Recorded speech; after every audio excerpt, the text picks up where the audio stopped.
Assalamualaikum warahmatullahi wabarakatuh.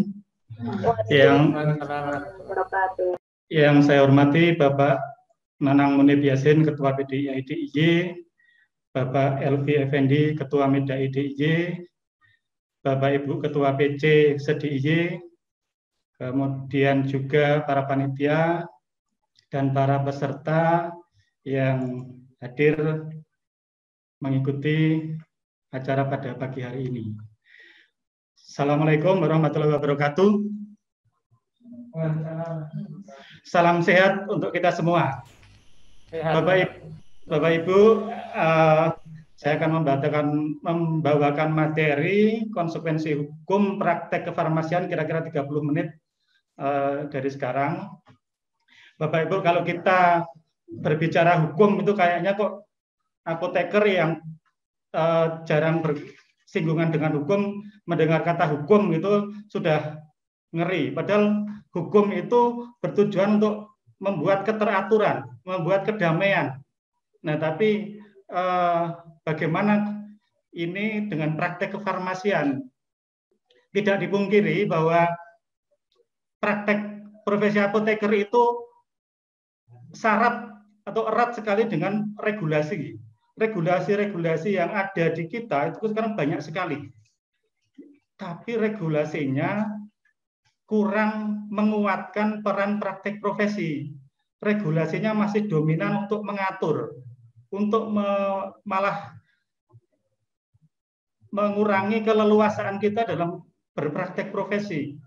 Nah, makanya memang perlu sekali kita ada undang-undang praktek kefarmasian.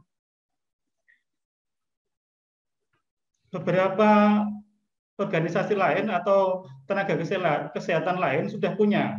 Dokter sudah punya undang-undang praktek kedokteran, bidan, perawat. Kita sayang sekali tahun kemarin kita sudah masuk prolegnas tadi yang disampaikan Pak Nanang, tapi lepas. Dan ya mudah-mudahan nanti di 2021 itu rancangan undang-undang kefarmasian itu bisa masuk di sana. Itu sebagai pengantar. Memang Bapak Ibu, kita di farmasi ini perlu sekali mengetahui undang-undang supaya kita praktek dengan damai, dengan nyaman. Nah, ini yang akan kita lakukan. Saya akan memberikan materi-materi yang keterkaitan dengan praktek kita supaya kita aman bagaimana kita menghadapi kalau ada tuntutan hukum dan bagaimana perlindungan hukum yang ada di kita. Saya ambilkan di sini peraturan perundang-undangan yang erat kaitannya dengan praktek apoteker. Banyak peraturan perundangan lain, tapi ini yang erat kaitannya dengan apoteker, yaitu Undang-Undang Kesehatan, Undang-Undang Tenaga Kesehatan, PP 51 pekerjaan kefarmasian, kemudian Permenkes 889 2011 itu tentang registrasi izin praktek dan izin kerja tenaga kefarmasian, kemudian Permenkes 31 tahun 2016 tentang penyempurnaan atau perubahan dari Permenkes 889 2011.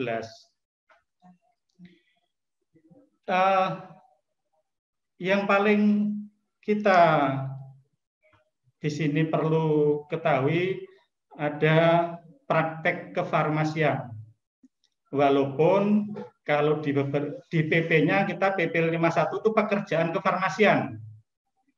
Memang PP 51 tahun 2009 itu keluarnya lebih dulu daripada Undang-Undang Nomor 36 tahun 2009 tentang kesehatan. Di PP 51 itu pekerjaan kefarmasian, tapi di Undang-Undang itu praktek kefarmasian. Itu saya kira Bapak Ibu sudah tahu semua, meliputi pengendalian mutu, sediaan farmasi. Ya intinya ada di sana memang apoteker sebagai pengelolaan komoditi farmasi, tapi juga ada praktek klinisnya. Ada pelayanan informasi obat, ada pelayanan atas resep dokter. Nah, semua itu hanya boleh dikerjakan oleh orang yang mempunyai keahlian dan kewenangan sesuai peraturan perundang-undangan. Yang punya keahlian dan kewenangan siapa? ya tenaga kefarmasian di sini. Sehingga dalam undang-undang kesehatan ini, orang yang tidak mempunyai kompetensi atau keahlian itu juga ada sanksinya. Baik, Bapak Ibu, kita sekarang melihat dari sisi hukum ya. Apoteker dengan konsekuensi hukumnya. Saya mulai dari subjek hukum. Subjek hukum itu adalah segala sesuatu yang dapat memperoleh hak dan kewajiban dari hukum. Yang bisa orang, perorangan, lembaga, badan usaha yang dapat melakukan atau dibebani perbuatan hukum. Jadi segala sesuatu yang dapat memperoleh hak dan kewajiban di sini dari hukum. Kemudian peristiwa hukum, karena kaitannya dengan hukum, ya peristiwa yang biasa terjadi di masyarakat sebenarnya. Tapi karena ini berimplikasi hukum, maka dia memiliki akibat hukum. Maka disebut peristiwa hukum. Nah, keterkaitannya, kenapa apoteker ada konsekuensi hukumnya? Karena apoteker tenaga kesehatan di Undang-Undang Nomor 36 Tahun 2014 tentang tenaga kesehatan, apoteker mempunyai hak dan kewajiban. Nah, disinilah yang akan menimbulkan konsekuensi hukum. Karena ada hak dan kewajiban tersebut, termasuk juga kewenangannya di situ. Kemudian aspek normatif pelayanan kesehatan. Pelayanan kesehatan itu sebenarnya ada hukum, ada disiplin, dan ada etika. Jadi dalam berpraktek, itu harus kaitannya ada hukum, disiplin, dan etika. Itu ada diagram Venn, artinya semuanya juga bersinggungan. Ada aspek hukumnya, ada etikanya dalam berpraktek, ada juga disiplinnya. Ini ya, jadi ada norma praktek profesi, ada norma etiknya. Kita harus praktek sesuai dengan kode etik. Kita praktek juga dengan norma disiplin. Ada pedoman disiplin yang sudah dibuat oleh organisasi profesi. Ada juga norma hukum, atau sistem hukum yang wujudnya peraturan perundang-undangan. Kita harus taat ke 3 norma tersebut. Kalau kita praktek dengan mengikuti rambu-rambu norma-norma tersebut, insya Allah kita nggak perlu takut. Nah, kewajiban apoteker itu juga menyangkut nanti, karena ada kewajiban, ada tanggung jawab hukumnya. Sebenarnya apoteker itu lebih ke ada 3 ya, ada tanggung jawabnya ada 3, ada administratif, tanggung jawab hukum administratif, tanggung jawab hukum perdata, dan tanggung jawab hukum pidana. Ini dalam pelaksanaan prakteknya. Hukum administratif ya sifatnya administratif, hukum perdata ya nanti ada kerugian, pidana ada beberapa macam pidana. Nah di sini yang perlu kita lihat gini seperti bentuk-bentuk pelanggaran ya, misalnya pelanggaran hukum administratif atau dinamakan administration malpractice. Misalnya tidak memasang papan nama, ya sanksinya biasanya teguran, peringatan, kemudian mungkin pencabutan surat izin.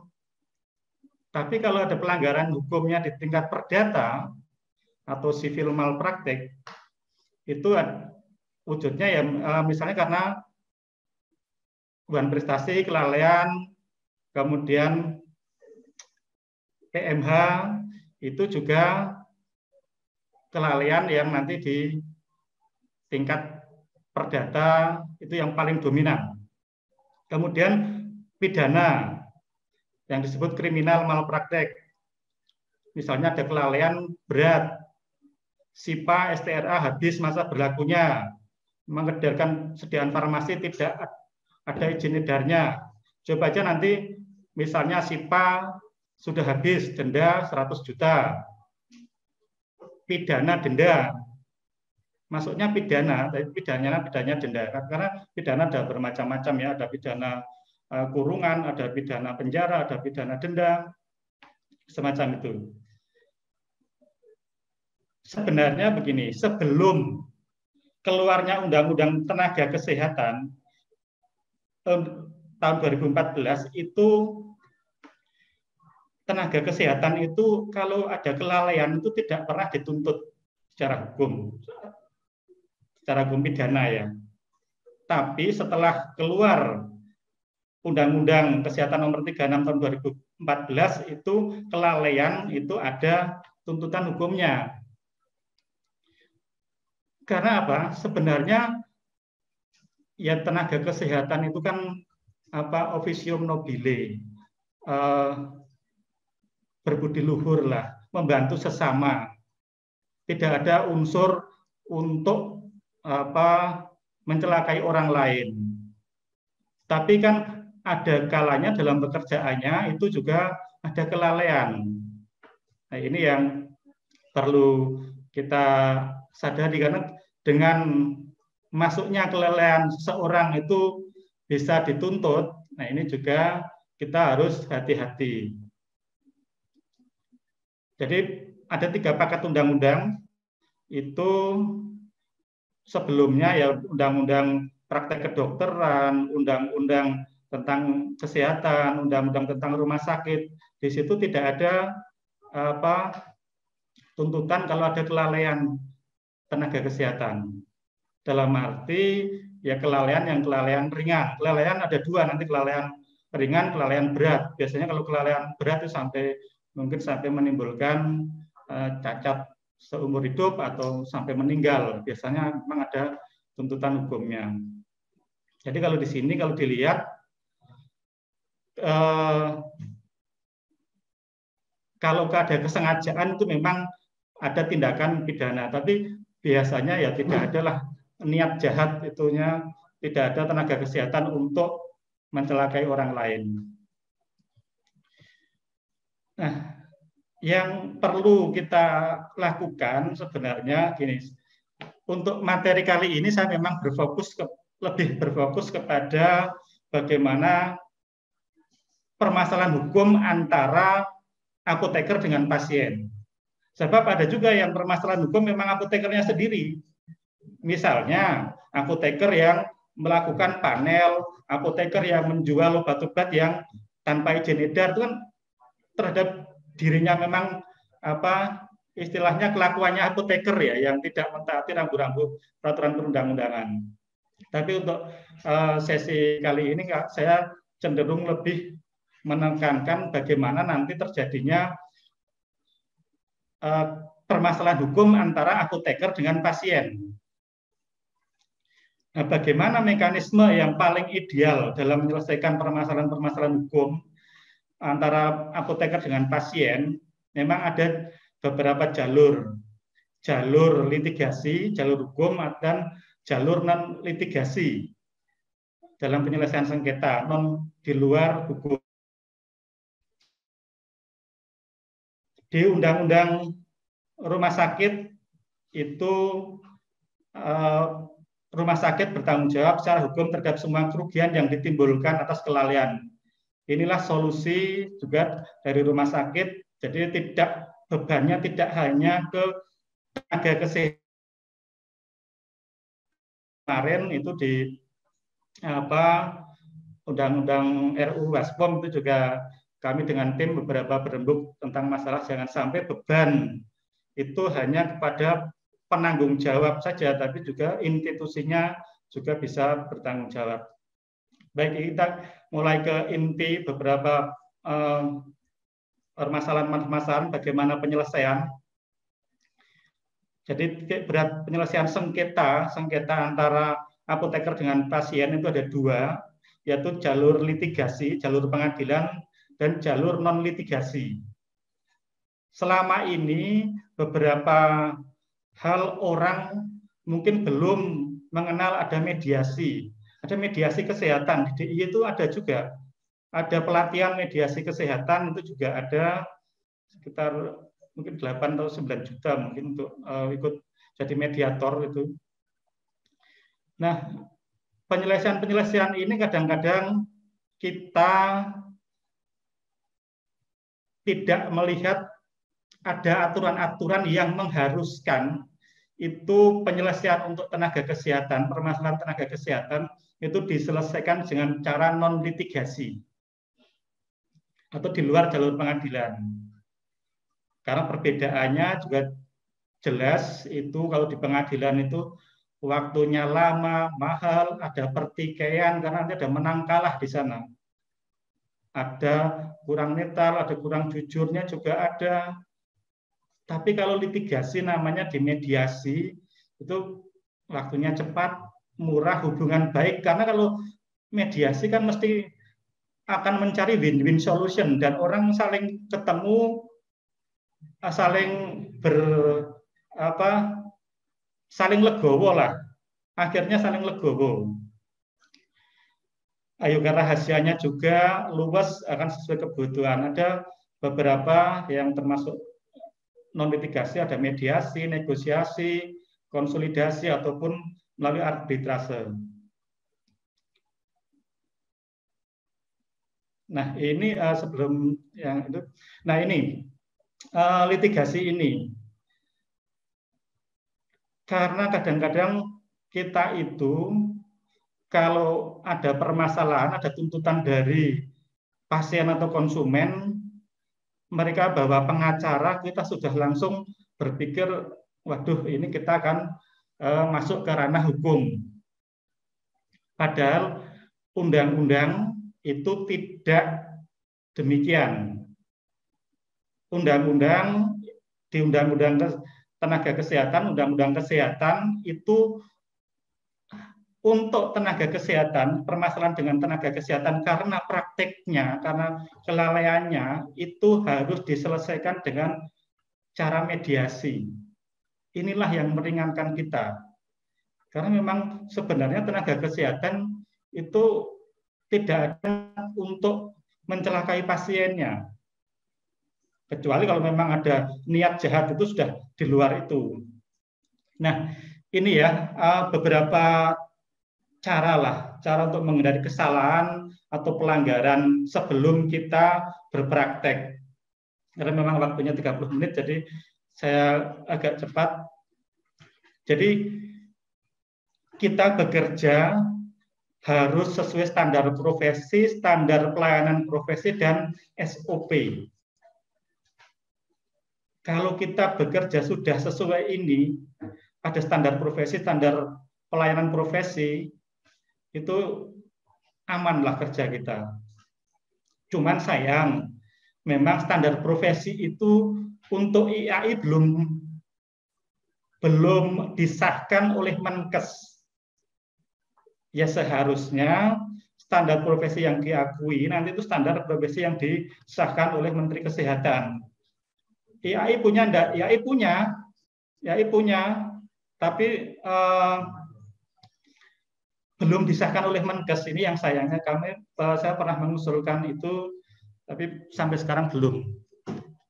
Standar pelayanan profesi ada standar pelayanan di apotek, di rumah sakit, di puskesmas. SOP masing-masing bisa membuat sendiri-sendiri. Nah, kemudian lengkapi semua administrasi di tempat kerja. Contohnya file-file untuk SIPA, untuk SIPA-nya TTK, surat izin prakteknya, STR-nya, kemudian dijadikan satu file. Sehingga mudah. Biasanya pemeriksaan itu, baik itu dari POM, dari kepolisian, atau kalau ada polisi yang sampai masuk ke apotek, yang ditanyakan awal surat izinnya ada enggak? Nah, surat izin sarana, surat izin tenaganya. Karena itu awalnya mesti surat izin. Kalau surat izinnya nggak ada, mesti udah termasuk ilegal lah. Gitu. Kemudian kalau ada terkait dengan masalah hukum, bisa langsung berkonsultasi ke ahli hukum.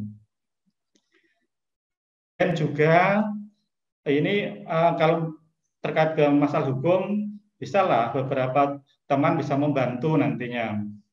Bisa di OP, bisa di mana kita bisa membantu. Kemudian bekali diri dengan kemampuan komunikasi yang andal dengan pasien. Biasanya permasalahan-permasalahan itu akan mudah teratasi kalau komunikasi kita dengan pasien baik. Kalau hubungan dengan komunikasinya baik, saya kira jarang terjadi tuntutan hukum dari pasien. Kemudian namanya juga kita praktek sebagai tenaga kesehatan, praktek profesi, jangan menjanjikan atau menggaransi akan keberhasilannya. Ingat bahwa tenaga kesehatan itu hanya berupaya membantu kesehatan, penyembuhan, tidak memberikan hasil yang pasti. Karena kesembuhan kan bukan kita yang menentukan, kita hanya sebagai sarana. Makanya kalau dalam hukum nanti ada dikatakan perjanjian inspanning verbentenis, yaitu perjanjian sebagai upaya. Kalau tenaga kesehatan, Bapak Ibu, teman-teman sejawat bisa lihat semua di peraturan perundang-undangan, semua hanya upaya kesehatan. Jadi tidak pernah ada menjanjikan hasil yang pasti atau resultan verbentenis. Kemudian ini yang juga sering terlalaikan. Misalnya sebelum melakukan intervensi agar selalu dilakukan informed consent. Informed consent ini kalau di rumah sakit mungkin sudah ini ya, kalau untuk tenaga medis gitu. Tapi kalau di apotek di ini saya masih melihat kok masih jarang ya informed consent ini. Jadi kadang-kadang mengganti obat tanpa memberitahukan, kemudian ya karena misalnya di suatu apotek ada dokter prakteknya di situ, kemudian ada obat racikan, kebetulan yang diresepkan dokter tidak ada, tapi ada yang lain, biasanya langsung diganti saja, toh isinya sama. Memang diperbolehkan, di peraturannya diperbolehkan, cuma kalau isinya sama, tapi harus ada pemberitahuan karena menyangkut nanti ada undang-undang konsumen. Itu. Juga apabila ada keraguan, konsultasikan kepada senior, misalnya saat pembacaan resep atau apa, atau karena ragu-ragu lah pasiennya ini bagaimana, itu konsultasikan aja. Bisa telepon apotek atau tanya di grup. Tapi saya juga berpesan ya untuk teman-teman, sering di grup WA itu kalau memposting tanya obat itu yang diposting itu seluruh resep. Saya resep ya hanya obatnya saja, itu ada menyangkut kerahasiaan pasien di situ. Ada nama pasiennya, ada dokternya. Jadi saya harap kalau untuk memposting tanya obat di dalam grup boleh saja, tapi jangan sampai seluruh resepnya utuh. Itu ada kerahasiaan juga untuk pasien. Walaupun ya komunitasnya apoteker, tapi kan yang berhak ya apotek yang melayani itu. Kemudian apabila ada selanjutnya memperlakukan pasien secara manusiawi dan tadi menjalin komunikasi dengan pasien dan juga dengan masyarakat sekitar. Ini perlu sekali. Apoteker yang bekerja di lingkungannya harus menjalin kerjasama yang baik dengan lingkungan. Karena apa? Lingkungan itu juga akan membantu. Kalau misalnya lingkungan beli obat ada kesalahan, apotekernya baik, nggak mungkin apotekernya seperti itu. Itu akan dibantu sekali oleh lingkungan. Itu beberapa sebelum apoteker terkena permasalahan hukum. Tapi bagaimana kalau dengan apoteker yang sudah terkena masalah hukum, misalnya Balai POM datang atau kepolisian datang ke apotek, sudah terjadi permasalahan hukum, ini ada kasus, misalnya ada kasus karena pelanggaran yang terjadi di sarana atau pelanggaran yang terjadi oleh apotekernya. Bagaimana kita mengupayakan supaya kasus itu tidak sampai ke ranah hukum, tidak sampai diproses hukum lah, istilahnya begitu. Jadi upayakan dulu kalau ada seperti itu dengan cara mediasi atau kekeluargaan. Kemudian bertindak proaktif untuk kasus-kasus tertentu supaya menghindari kasus supaya tidak berproses hukum. Misalnya begini, kalau Anda Bapak Ibu diperiksa Balai POM atau diperiksa atau penyidik atau siapa saja, Bapak Ibu segera proaktif. Kekurangannya apa, kesalahannya apa, Anda jangan pasif. Saya pernah diperiksa oleh Balai POM kebetulan faktur narkotik psikotropik yang keselip. Begitu ketemu, saya harus susulkan ke Balai POM sebelum ada surat peringatan. Demikian juga untuk ke kasus misalnya sampai ke polisian, kita proaktif. Kalau memang kita salah, kita juga jangan sampai proses hukum. Mungkin kita alternatifnya kita buat surat pernyataan di atas materai tidak akan mengulangi atau apa, karena belum pernah melakukan. Ini kita harus proaktif, jangan sampai sekali lagi kalau ada permasalahan hukum kita hanya diam menunggu diproses hukum, menunggu panggilan untuk di BAP. Ini ya, jangan takutlah, sebenarnya mereka pun juga kalau kita pelanggarannya itu memang tidak kebangetan, mereka juga manusia lah. Mereka para penegak hukum itu juga ingin mengatur supaya jalannya bisa bagus itu. Kemudian kita juga bisa meminta advokasi dan bantuan hukum ke OP. Bapak Ibu tiap tahun kan membayar 10.000 untuk advokasi, walaupun itu dikirim ke pusat. Tapi nanti melalui PD bisa minta advokasi ke pusat. Jadi kita itu punya advokasi di tingkat pusat, Brigjen Pol Mufti, mungkin yang rencana nanti Pak Nanang ke depan akan mengundang Pak Mufti untuk acara-acara selanjutnya, itu tim advokasi pusat. Bapak Ibu punya hak untuk minta advokasi ke OP, karena ada iuran 10.000 per tahun. Itu ya.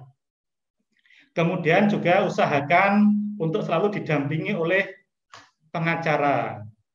Ya memang pengacara kadang berbayar, tapi juga ada LBH, Lembaga Bantuan Hukum. Di perguruan tinggi segera ada. Anda bisa gratis di LBH itu, tapi kadang-kadang karena ketidaktahuan kita hanya diam dan menunggu proses hukum yang terjadi. Ini yang sangat disayangkan. Kemudian kadang-kadang begini juga, begitu ada pemeriksaan, ada di BAP, ada berita acara pemeriksaan, Bapak Ibu harus hati-hati untuk memberi tanda tangan menyetujui berita acara pemeriksaan, harus dicermati.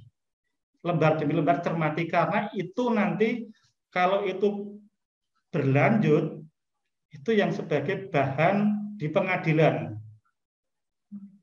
Berita acara itu yang akan disampaikan ke kejaksaan sebagai tuntutan di pengadilan.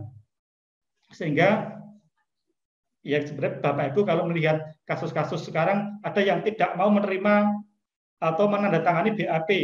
Memang karena kadang tidak sesuai. BAP itu tidak seharusnya seperti itu, tapi mungkin karena takut atau ya ada tekanan mungkin dari penyidik, walaupun tidak semua penyidik ya, itu bisa akhirnya ditandatangani. Nah, perlunya makanya ada pendampingan dari pengacara atau yang ahli hukum untuk pada acara pemeriksaan itu. Kemudian juga pada saat Bapak Ibu misalnya ada kasus, itu untuk diminta berkas-berkas, jangan serahkan yang aslinya. Cukup fotokopinya. Mereka tidak berhak menyita barang bukti yang memang belum jelas indikasinya itu sebagai tindak pidana misalnya. Jadi kalau misalnya pemeriksaan, serahkan aja, saya fotokopi, Bapak bisa lihat, atau kalau sekarang kan model bisa difoto pakai HP ya langsung ya, itu aslinya tetap di kita. Gitu. Nah, kemudian juga hindari media massa supaya kasus tidak menyebar. Kalau berita itu sudah menyebar, misalnya Bapak Ibu kena masalah menyebar, pertama nama baik Bapak Ibu yang akan jadi tercemar. Walaupun keputusannya belum tentu Bapak Ibu salah. Itu. Dan kemudian kalau sudah menyebar ke media massa, sudah masuk ke koran atau mana, itu akan menjadi perhatian publik, perhatian umum. Orang akan menunggu-nunggu bagaimana proses akhirnya. Ya sebenarnya beberapa kasus itu banyak juga kasus yang menguap.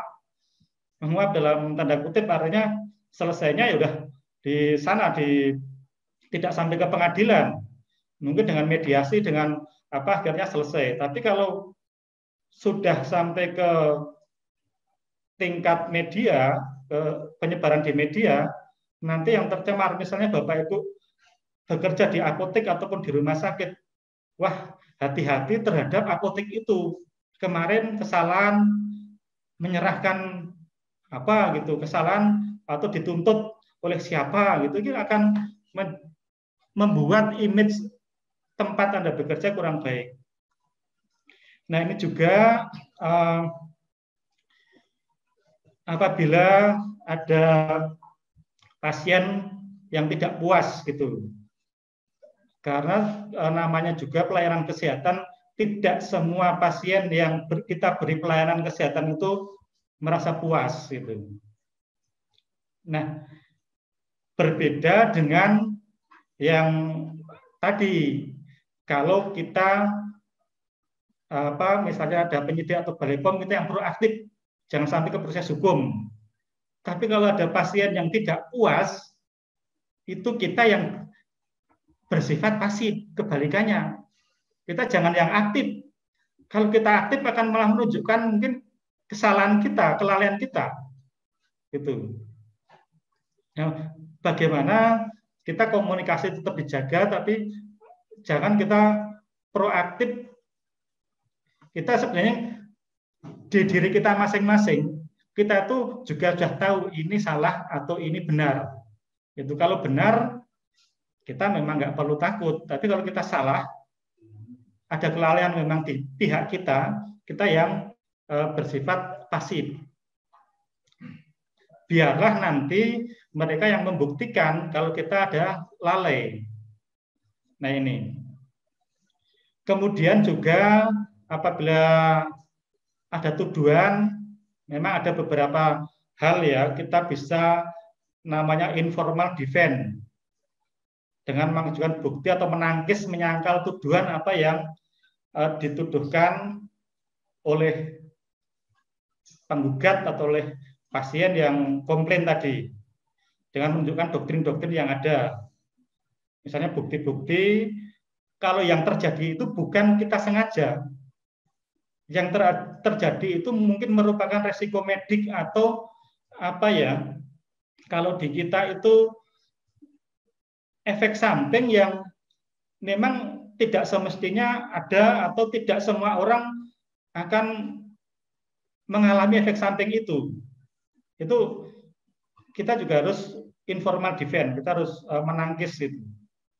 Ada yang juga informal atau legal defense, yaitu membela, menunjukkan bahwa doktrin-doktrin hukum menyangkal tuntutan untuk menolak apa yang disampaikan itu, bahwa itu bukan suatu kesalahan, itu mungkin adalah ada pengaruh daya paksa misalnya, terpaksa diberikan karena tidak ada pilihan lain.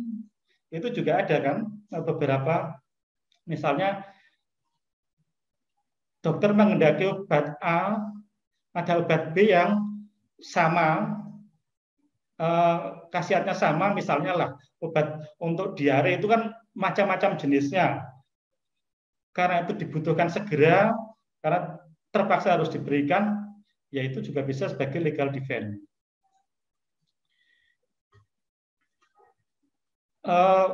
slide saya memang saya banyak tulisannya biar nanti kalau Bapak Ibu bisa download slide saya bisa membaca lebih teliti lagi. Pada perkara perdata tuduhan sivil malpraktek ini apoteker biasanya membayar ganti rugi tuntutannya. Nah, tuntutan ini harus dibuktikan.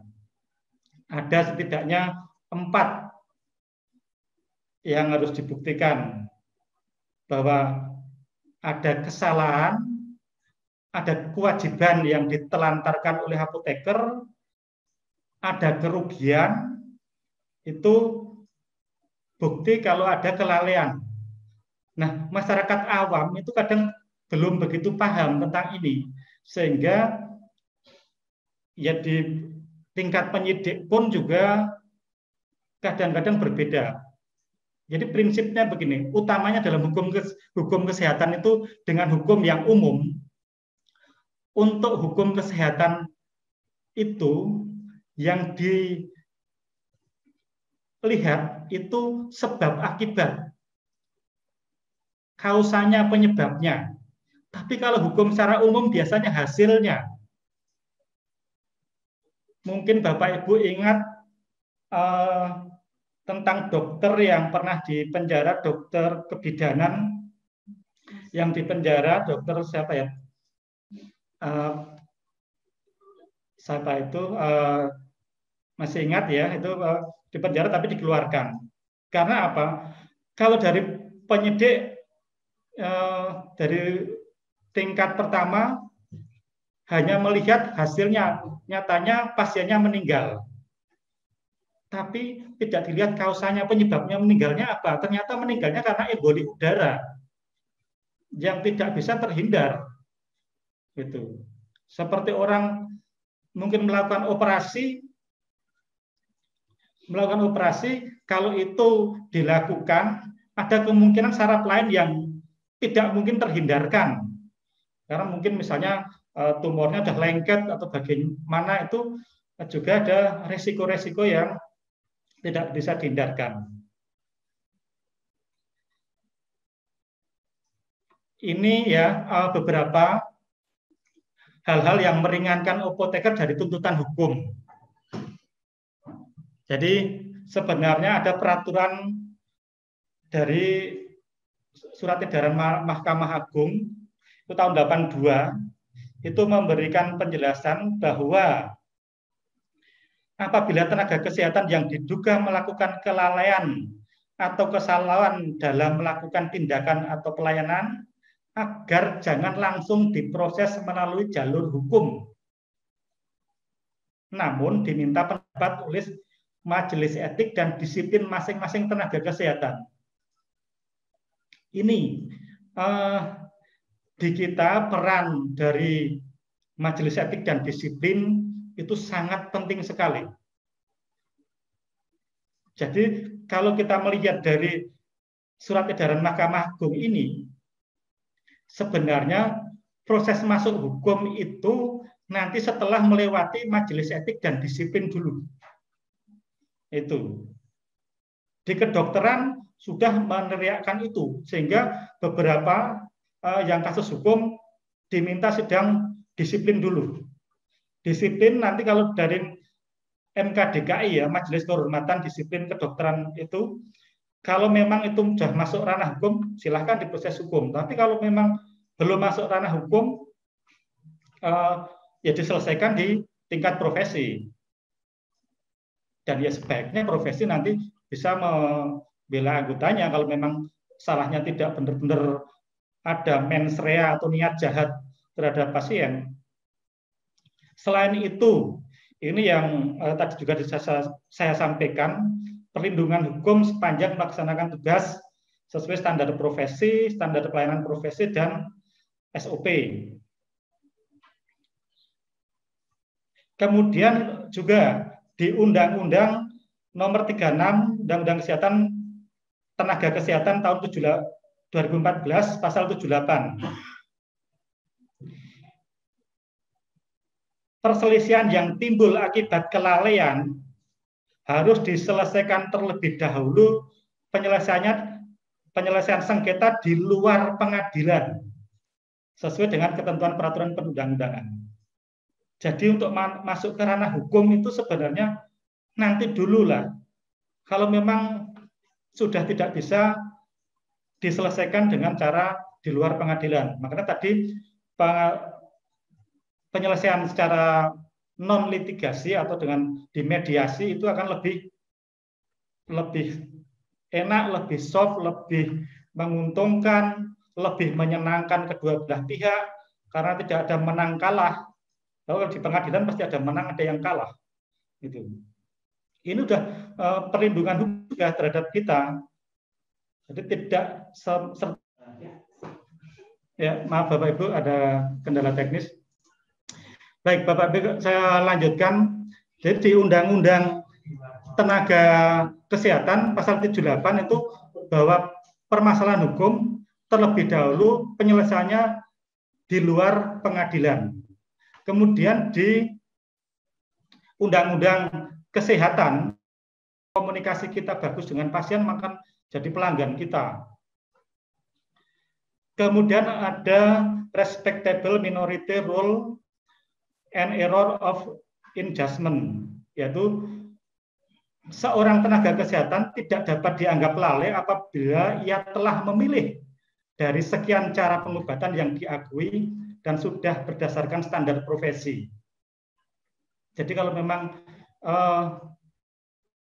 alternatif itu sudah dipilih ternyata masih berakibat kurang baik, belum memuaskan pasien, ya itu juga tidak bisa serta-merta dituntut hukum karena itu sudah pilihan yang terbaik gitu.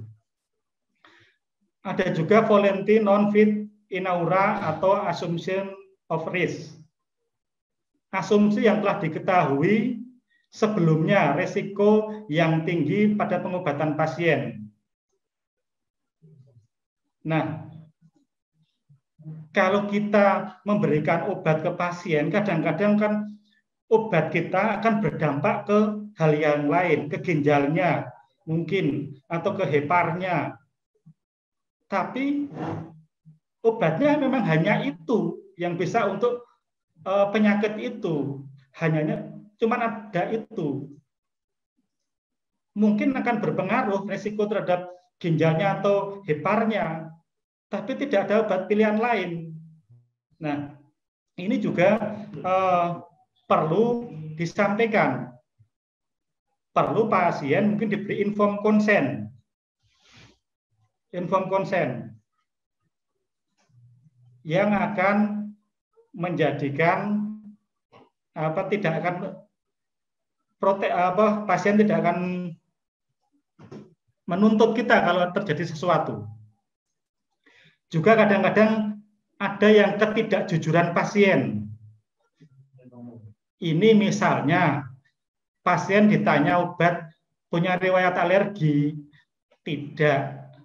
Ya kita kan juga tidak mungkin mengukur alergi pasien. Tapi ternyata setelah minum obat ada alergi.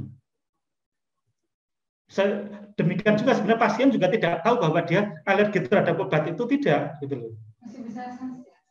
Nah, ini juga hal-hal yang akan meringankan kita dari tuntutan hukum.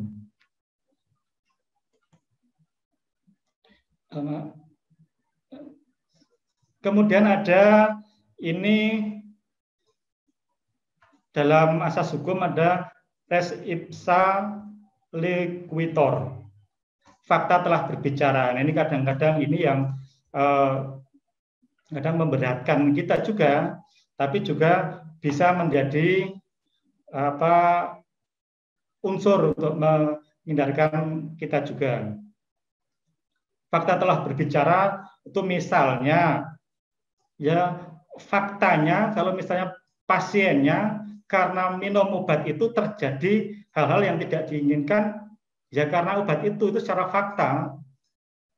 Tadi misalnya ada anak kecil dikasih bayi mendapat loperamid atau apa, itu faktanya karena mendapatkan itu. Tadi kalau tidak mendapatkan itu mungkin tidak apa-apa gitu. tapi ada beban pembuktian oleh penggugat. Tergugat membuktikan bahwa tidak termasuk kategori lalai. Ya ini nanti di ranah hukum. Terus ada asas de minimis non kulek. Artinya hukum tidak akan mencampuri hal-hal yang sepele.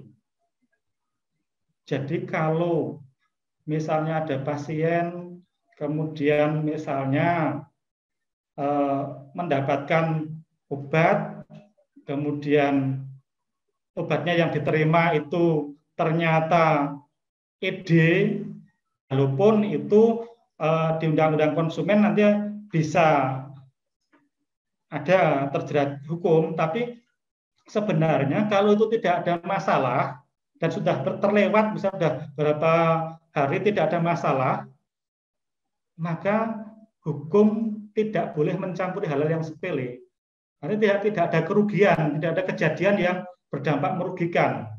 Maka hukum tidak boleh mencampuri hal-hal tersebut. Yang terakhir juga perikatan antara apoteker dan pasien tadi sudah saya singgung, in spanning verbentenis, merupakan ikhtiar, bukan hasil. Jadi kalau menuntut kok tidak sembuh, itu juga tidak pas di sini. Itu kira-kira yang akan meringankan kita atau unsur-unsur yang akan menjadikan pembelaan kita. Yang terakhir ini ada memang nanti karena tadi itu tanggung jawabnya juga ada tanggung jawab norma etik, saya singgung etik sedikit, nanti ada perbedaan antara etik dan hukum. Itu ya kalau etik itu memang hanya berlaku untuk profesi. Kalau hukum berlaku umum. Kemudian yang menyusun kalau profesi kode etik ya profesi itu sendiri. Tapi kalau hukum oleh badan pemerintah yang berkuasa. Hukum juga lebih terinci dalam undang-undang, dalam lembaran negara. Kalau etik itu bisa tertulis dan bisa tidak tertulis. Kalau sanksinya juga untuk etik itu biasanya sanksi etik itu tuntunan. Intinya itu menuntun agar tidak mengulangi lagi. Moral gitu. Tuntunan moral. Tapi kalau hukum itu bisa berupa tuntutan. Tuntutannya apa? Apa dipidana, denda, pidana penjara, nanti ada bermacam-macam.